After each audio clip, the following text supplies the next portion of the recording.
ഗുരുവേ, നമ്മുടെ ഗുരുഗ്രഹം എന്നത് ബ്രാഹ്മണരുടെ പവിത്രമായ ഇടമല്ലേ? എങ്ങനെയാണ് ഈ താഴ്ന്ന ജാതിക്കാരെ ഇവിടെ അനുവദിച്ചത്? നമ്മുടെ പൂർവികരെ അല്ലേ നാം ഇതിലൂടെ അപമാനിക്കുന്നത്? ദേഷ്യവും സങ്കടവും ദുര്യോധനന്റെ കണ്ണു നിറച്ചു. ഗുരു മുൻപിലുള്ള ഒറ്റ കാരണത്താൽ അയാൾ തന്റെ ദേഷ്യം ഉള്ളിൽ കടിച്ചമർത്തി. ദ്രോണാചാര്യർക്കും കർണനെ കണ്ട് സഹതാപം തോന്നി.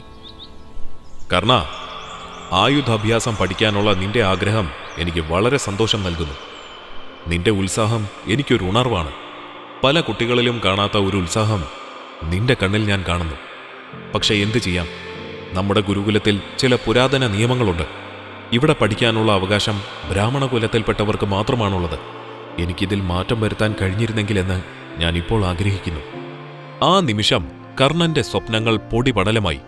2 ദിവസം മുൻപ് അനുഭവിച്ച ആനന്ദം ഇപ്പോൾ ഒരു ദുസ്വപ്നമായി അയാൾക്ക് തോന്നി. ഒരു മറുപടി പോലും പറയാതെ അയാൾ ഗുരുകുലം വിട്ടു.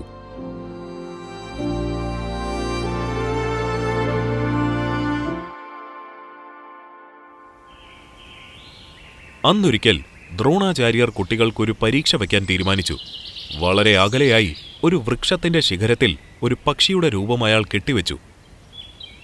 ഇത് നിങ്ങളുടെ ഏകാഗ്രതയും ശ്രദ്ധയും പരീക്ഷിക്കുന്ന ഒരു അവസരമാണ്. ശേഷം ഓരോരുത്തരെയും ഗുരു വിളിക്കാൻ ആരംഭിച്ചു.